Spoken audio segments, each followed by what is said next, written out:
अहो दीपक, आले कसे नाही अजून शीतलताई? जान्हवीचं काय करायचं? तुम्ही जरा खाली जाऊन बघता का मोरेकडे? तिथे ती पोळ्या करते सकाळच्या.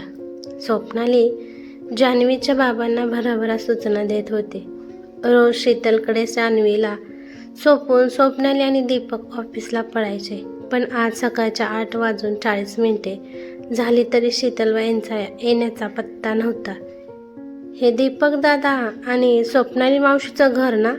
दारात जेमतेम 11 वर्षाची एक चिमुरडी उभी होती. मी रंभा, शीतलाईची मुलगी. आज जान्हवीला मी सांभाळेल. चालतंय ना? घटमुट आहे मी. पाडवणार नाही मी तिला. खेळवीन भरवीन जान्हवीला. जोस पाजेन. विश्वास ठेवा. ते भराभरा बोलत होते. शीतलताई का नाही आली? स्वप्नालीने विचारलं. आई फणफणली तापानं. तुमची गैरसोय नको करता मी आली. आणि तुझी शाळा सुटली माझी इतक्या लवकर? 8:45 सकाळी? एकदम खळखळून हसली. तशी नाही मावशी, शाळा सुटली पाठी फुटली अशी नाही. गुटल्या लागायला लागल्या. मग गुरुजी म्हणाले घरीच बस. मी बसली घरी. का लागल्या गुटल्या?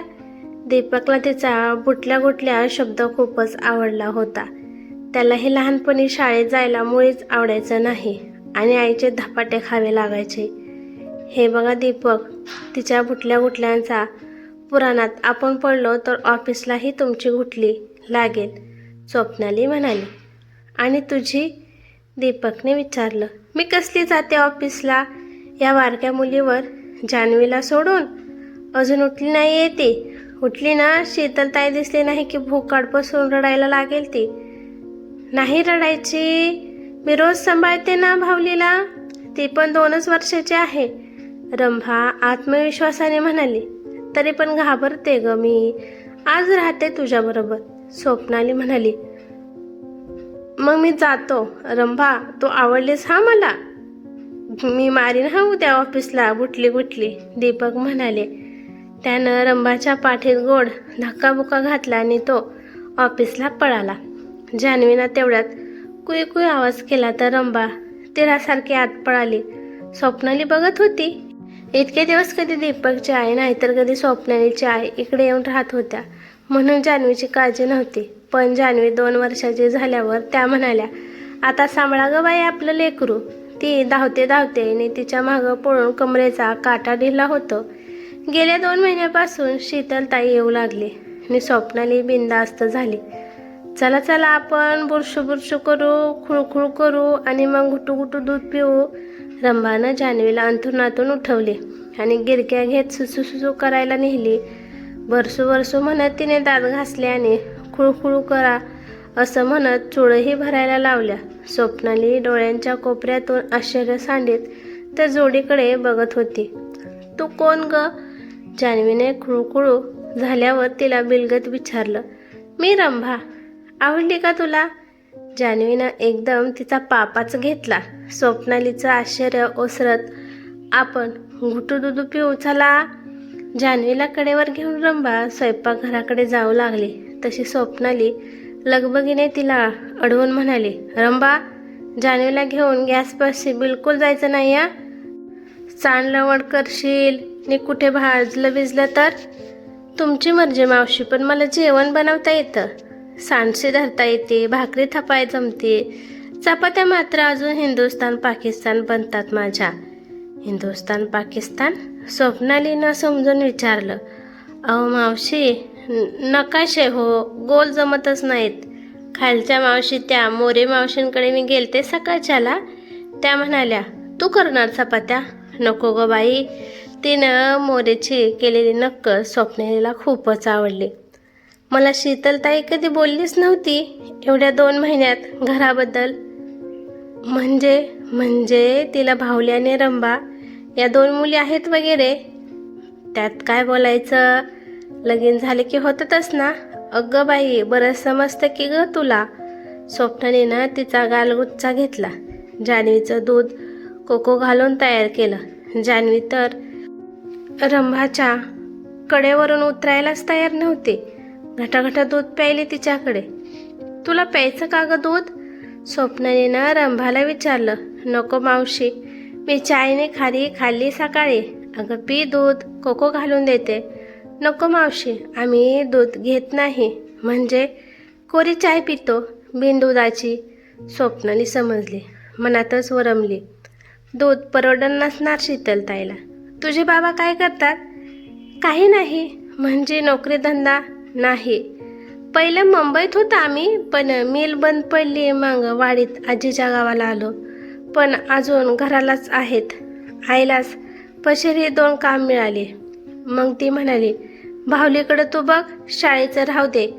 अरे वा म्हणे, शाळेचं राहू दे. बरीच आहे की शीतलताई आणि तुझा बाप. नुसता घरी बसून आहे ना, त्याला काय होतं ग सांभाळायला भावलीला? स्वप्नाली रागानं फडफडली. ओ चला चला चला, आपण खुळखुळ घंगाळू. जान्हवीला नाचवत रंभा म्हणाली. तिने मुळे आपल्या घराचा विषयच बंद करून टाकला. घुळू घुळू घुळू. जान्हवीला तो शब्द खूपच आवडला होता. मावशी, मी जान्हवीला आंघोळ घालते. बघा तरी मस्त फेस काढते साबणाचा. टीव्ही वाणी. टीव्ही आहे तुमच्यात? आजीच्यात आहे ना, बघते मी भावली संगे. नको बाई, बघा तरी एक डाव चान्स द्या. स्वच्छ स्वच्छ करीन जान्हवीला. डोळ्यात साबण जाऊ देणार नाही. बरं जा, पाणी काढ. गरम पाण्याचा नळ वेगळा आहे हां. मला कळतं. एच लिहिलं की हॉट आणि सी म्हणजे कोल्ड, थंडा थंडा कूल कूल. अरे वा, मी हॉटेलात काम केलं ना, तिथे असायचं. काय? स्वप्नाली उडालीच. किती वर्षाची आहेस ग तू म्हातारे? 11. 11 ती हसली. आणि तुला कामाला पाठवलं तुझ्या आईबापाने? काय वाटतं की नाही? स्वप्नालीला खरंच राग आला होता. इकडं आल्या आल्या आईकडं काम नव्हतं, बापांना पण नव्हतं. मीच विचारलं त्या हॉटेलात जाऊन. कबशा न फोडता साफ केल्या. तिने बोलता बोलता जान्हवीला जुजोत बसवली नी तिच्या घुळघुळ आंघोळीची तयारी केली. मस्त फेस काढून हसत खेळत चांगलं संगीत आंघोळ घातली. खूब करीत आवडीनं गाणंसुद्धा म्हटलं. जान्हवीची आंघोळ. स्वप्नाली विचार करते की पोरगी म्हणजे चमत्कार आहे. शीतलताईपेक्षा हीच किती आवडते जान्हवीला. जणू मोठी ताईच. तरी पण एवढ्या बारक्या मुलीवर कसं बरं जान्हवीला टाकणार आपण? संध्याकाळी रंभा घरी निघाली तर जान्हवीनं जोरजोरात रडायला सुरुवात केली. तू नको ना जाऊ करून. अगं माझ्या सोनूले, मी उद्याला येईल ना ग राजूले. मग आपण खेळूया छकुले. मस्ती गस्ती करूया बबुले. तिनं जान्हवीला कुरवाळलं, समजावलं. जान्हवी पण अगदी मोठ्या मुलीसारखीने सगळं काही समजल्यासारखी गप्प झाली. तिला न रडता निरोप द्यावा म्हणून रंभाने तिला म्हटलं, फाटांचा छोटा चंबू, गालात गुलाबजांबू, हसत टाटा करी, माझी लाडाची चंगू. अगदी गात गात ती असं म्हणाली. तेव्हा तर जान्हवी खुदकून हसली. चिंगू चिंगू. आपल्या नावाचं आवडीनं केलेलं नवं बारसं जान्हवीला खूप म्हणजे खूप आवडलं. स्वप्नालीने तिला उत्सुकतेने विचारलं, रंभा, तुला कविता कशा ग येतात पटापटा? या कविता आहेत? छोट्याशा रंभाला त्या कविता आहेत हे सुद्धा माहीत नव्हतं. ही गाणी येतात ना? माझी आजी झटाझटा ओव्या करते. ती गोधड्या शिवायचा बिझनेस करते ना? शिवता शिवता काय गाणी करते? बिझनेस? स्वप्नालीला हसू आलं. हां, बिझनेस. लोकांकडं काम करतं ती नोकरी आणि स्वतः काम करून पैका मिळवतं तो बिझनेस. माझी आजीच म्हणते. अरे वा, तुझी आजी मोठी इंटरेस्टिंग दिसते. मला बघितलीच पाहिजे एकदा. स्वप्नाली म्हणाली. अशी म्हणजे बघण्याजोगी नाही ती. एकदम हाडाची जुडी आहे, पण एकदम काटक. माझे बाबा तिला झपाटा किंग म्हणतात. किंग? किंग पुरुष असला तर किंग, बाई असली तर क्वीन. क्वीन म्हणजे राणी. कळलं का रंभा? स्वप्नाली म्हणाली. जो कमावतो तो किंग असतो ना मावशी. त्याची सत्ता चालते. तशी माझी आजी किंग आहे. आजा काय करीत नाही, झपाटा किंगच सगळं ऐकतो. स्वप्नाली विस्मानं त्या दिटकुलीकडे बघत होती. रंभा हसली. तुमच्या घरात मात्र अवघड. 2 किंग, तरी तुम्ही मोठा किंग वाटता. दादा तुमचं ऐकतात. स्वप्नाली यावर काही बोलली नाही. तशी ती गडबडली, म्हणाली, सॉरी हां, अधिक बोलले चुकून. तिनं स्वप्नालीला पटकन वाकून नमस्कार केला. स्वप्नालीने तिला पोटाशी घेतली. मी आणि जान्हवी येतो तुझ्या घरी, चल. शीतलताईला पण बघेन, तुझ्या बाबांना भेटेन, आजीच्या ओव्या ऐकेन. रंबा पटकन कुशीतून बाजूला झाली. थोडी दूर, मावशी नको, ती लहान आहे आपली पोरगी. आईचं दुःख तापाचं आहे आणि घरात माझे बाबा आहेत ना, त्यांचे दोन्ही पाय नाहीत गुडघ्यापासून. काय? स्वप्नाली उडालीच. रेल्वे क्रॉसिंग करत होते, नोकरी संपली ना, मिळाली तेव्हा ॲक्सिडेंट झाला म्हणून मग माझी आई इकडं आली बाबांना घेऊन वाडीत. मग आम्ही रडत नाही बसलो. आजीच म्हणाली, मस्त कष्ट करा आणि राहावा, देवानं माणूस तर नाही नेला ना, नुसते पाय नेले. माझ्या आईचं कुंकू बळकट हाय. स्वप्नालीच्या डोळ्यातून जरा जरा अश्रू वाहू लागले. तसे रंबाने टाचा उंच करून ते पटकन पुसले. मावशे, रडू नकोस ग, आम्ही आसव तडे पार केलीत, तू रडलीस तर जान्हवी रडेल. तिनं भावनेच्या भरात अगदुगं स्वप्नालीला म्हटलं होतं, पण लगेच स्वतःला सुधारून घेतलं. निघते हा मावशी, चुकून अगं म्हणाले, सॉरी हां, भावली माझी वाट बघत असल. टाटा जान्हवी, उद्याच्याला येईन हां. ती दंडाजिना उतरली. स्वप्नाली जान्हवीला घेऊन खिडकीपाशी उभी होती.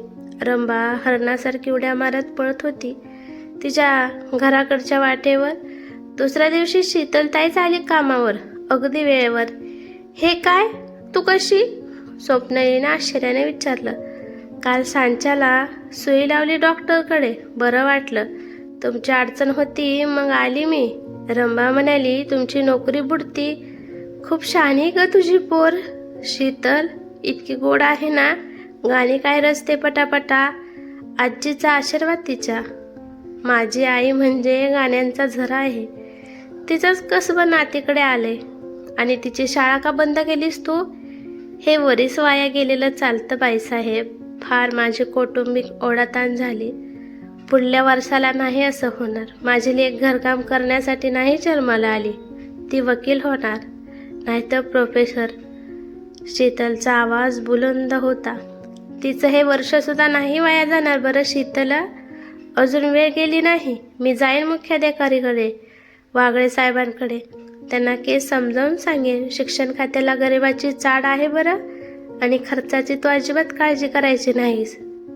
तू माझ्या जान्हवीला सांभाळ. मी तुझ्या रंबाचं शिक्षण करेन. आम्ही दोघे 4 हाताने कमावतो. आम्हाला ते मुळीच जड नाही. अगदी वकिलांबाई होईपर्यंत, बरं शीतल? स्वप्नाली म्हणाली. स्वप्नालीने आपला शब्द खरा केला. वागळे साहेबांनी तिला मदत केली. रंबा आता शाळेत जाते, अगदी नामवंत खाजगी शाळेत जाते. शनिवार रविवार ती जान्हवीकडे खेळायला येते. स्वप्नालीनं रंबा आणि भावलीला छान छान फ्रॉक्स घेतलेत आणि रंबाला तिच्या सगळ्या कविता टिपून ठेवायला एक सुंदरशी वहीसुद्धा घेऊन दिली. ही कथा कशी वाटली ते मला कमेंट करून नक्की सांगा. कथा आवडली तर लाईक शेअर नक्की करा, आणि चॅनलवरती नवीन असाल तर चॅनलला सबस्क्राईब करा. धन्यवाद.